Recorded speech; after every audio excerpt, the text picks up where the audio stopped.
Hello friends, welcome to Nalekya series. I am Vikas Virja and now the start of subject 502 chapter number 3 unit number 3 છે potential and field. એમાં આપણે આગળ લેક્ચરમાં આપણે question number 1 ઉપરથી scalar અને vector potential આપણે find કર્યા હતા E અને B ના. તો B is equal two curl of A અને E is equal two minus divergent of B હતું. ઓકે, તેની ઉપરથી આપણે બે ઇક્વેશનો તારવ્યા હતા, Maxwell equation number 2 and Maxwell equation number 4. જ્યાં છે બધા જ એમાં આવી જાય છે કે પોટેન્શિયલ માટેનો જો કર્લ ઓફ આપણે ઇક્વેશન તમે 5 પહેલાં જુઓ, ફર્સ્ટ આપણે 4 નંબરનું ઇક્વેશન જોઈએ. તો 4 નંબરના ઇક્વેશનમાં જો આપણે સ્કેલર અને વેક્ટર બંને આવી જાય છે, તો ડાયવર્જન્ટ ઇન્ટુ વી બંને આવી ગયા, મતલબ કે ઈ વેક્ટર માટેનું આવી ગયું અને ડાયવર્જન્ટ ઓફ એ ઈ પણ આવી ગયા. તો જે સ્કેલર અને પોટેન્શિયલ વેક્ટર બંને છે, સ્કેલર અને વેક્ટર બંને પોટેન્શિયલ છે એક ઇક્વેશનમાં આવી ગયા છે. ગોઝ લો જે આપણે મેક્સવેલ ઇક્વેશન નંબર 1 હતું એમાં આવી ગયા છે. ત્યારબાદ આપણે આ ઇક્વેશન જુઓ તમે, તો આ ઇક્વેશનમાં માઇનસ ડાયવર્જન્ટ વી અને કર્લ ઓફ ઈ પણ આવી ગયા છે, મતલબ કે અહીંયા પણ સ્કેલર અને વેક્ટર પોટેન્શિયલનો યુઝ થયેલો છે. ત્યારબાદ હવે આપણે ઇક્વેશન નંબર તમે 4 જુઓ, તો આમાં પણ સ્કેલર અને વેક્ટર પોટેન્શિયલનો યુઝ થયેલો છે, જોઈ શકશો. ત્યારબાદ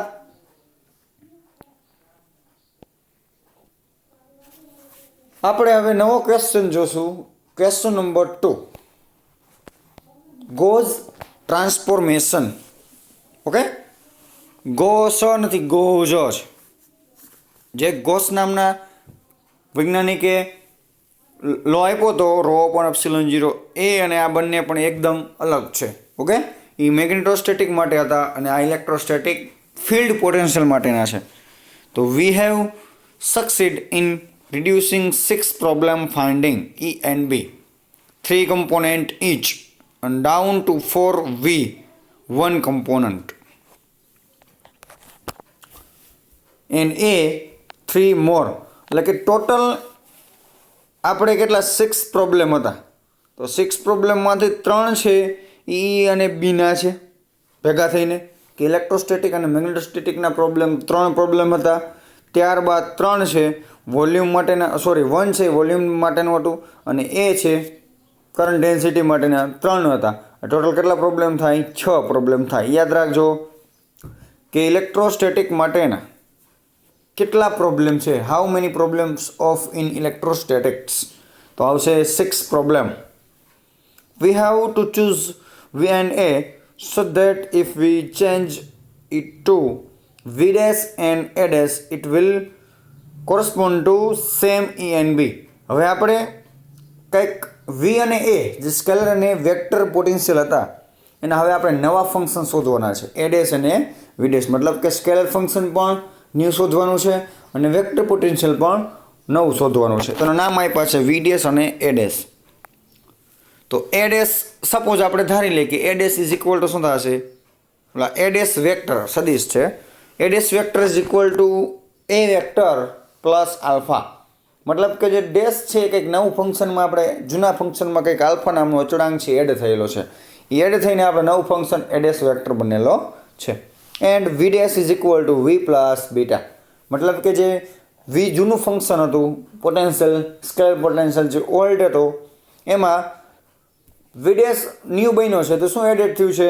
બીટા નામનું કંઈક કોએફિશિયન્ટ એડ થયેલો છે. Since the two A dash gives same B, their curl must be equal. આપણે હવે A ડેશ નામનું જે ફંક્શન બન્યું છે તો તેનો કર્લ શું થશે? 0 થશે. તો આપણે સપોઝ આપણે લઈ કે કર્લ ઓફ આલ્ફા જે અચળાંક છે એ 0 જ થવાનો છે હંમેશા. તો કોઈ પણ અચળાંકનો તમે ડેરિવેશન કરો તો 0 જ થવાનો. તો શું થશે? B is equal two curl of A, તો ઇન થવાના છે. We can therefore write alpha as the gradient of some scalar. તો આલ્ફાને આપણે સ્કેલર સ્વરૂપે, વેક્ટરને સ્કેલર સ્વરૂપે દર્શાવીએ તો શું થાય? Alpha is equal two divergent into lambda. નવું ફંક્શન આપણે લઈ લ્યો ગ્રેડિયન્ટ દર્શાવવા માટે. ખાસ યાદ રાખજો, લેવું જ પડશે અહીંયા, એ તમારે યાદ રાખવાનું છે. Alpha is equal to gradient of અથવા divergent of lambda. So that A dash vector is equal to A vector plus, હવે આલ્ફાની જગ્યાએ શું આપણે શોધી લીધું છે? આલ્ફાની જગ્યાએ આવી ગયું છે divergent into lambda. Now that will be v dash 2 potential also give the same electrostatic E. So આપણે હવે E માટેનું શું હતું? માઇનસ ડાયવર્જન્ટ V હતું અને એમાં આપણે ડેલ એ અપોન ડેલ ટી એડ કરેલો હતો. નાવ ઇલેક્ટ્રોસ્ટેટિક ફિલ્ડ હવે શું શોધવાનું થશે? નવું ઇલેક્ટ્રોસ્ટેટિક ફિલ્ડ આપણે લઈ લઈએ તો E dash vector is equal two minus divergent square V dash minus del A dash vector upon del T. Here E dash is equal two E છે, આપણે બંને સરખા જ છે એવું માનવાનું છે. Substitute the value of A dash, તો એ ડેશની આપણે વેલ્યુ મૂકી દો કઈ જગ્યાએ? તો આ ફંક્શનમાં એ ડેશની વેલ્યુ અહીંયા મળી ગઈ છે. શું મળી ગઈ છે? A vector plus divergent into lambda મૂકી દીધી છે. અને હવે આ ફંક્શનને ડાબી અને જમણી બાજુ સરખાવી દો તો E dash is equal two E છે, તો આ બધા આના બરાબર આ થશે, તો મૂકી દો minus divergent of V minus del upon del T is equal two minus divergent vector V dash minus del A upon del T minus divergent of del lambda upon del T. તો હવે સરખા શું છે left side and right side? તો કે del એ upon del T આવું cancel. પછી શું વધ્યું? Minus divergent V is equal two minus divergent V dash minus divergent del lambda upon del T. પછી એમાં કરતા કરી નાખો, માઇનસ સાઇન વડે ગુણી દો બધાને, તો શું થાય? બધા પ્લસ થઈ જશે અને ડેલ ડેલ કે કોમન કાઢીને તો બંને બાજુ ડેલ ઉડાડી દો તો શું થશે? માઇનસ નિશાની પણ કેન્સલ અને ડેલ પણ કેન્સલ. તો શું વધ્યું છે? V dash is equal two V minus del lambda upon del T, જે છે ગોઝ ટ્રાન્સફોર્મેશન. મતલબ કે એક સ્કેલર પોટેન્શિયલમાંથી બીજા સ્કેલર પોટેન્શિયલમાં તમારે જવું હોય તો એના માટેનું ફંક્શન છે V dash is equal two V minus del lambda upon del T. Okay, એક ઈ ફંક્શન છે, આ સ્કેલર છે. અને વેક્ટર માટેનું આપણે આગળ જોઈ જ લીધું. તો વેક્ટર માટેનું શું હતું?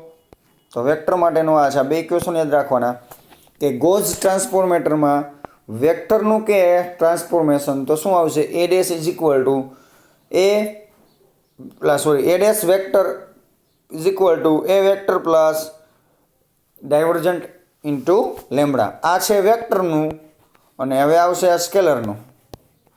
V dash is equal two V minus del lambda upon del T, જે છે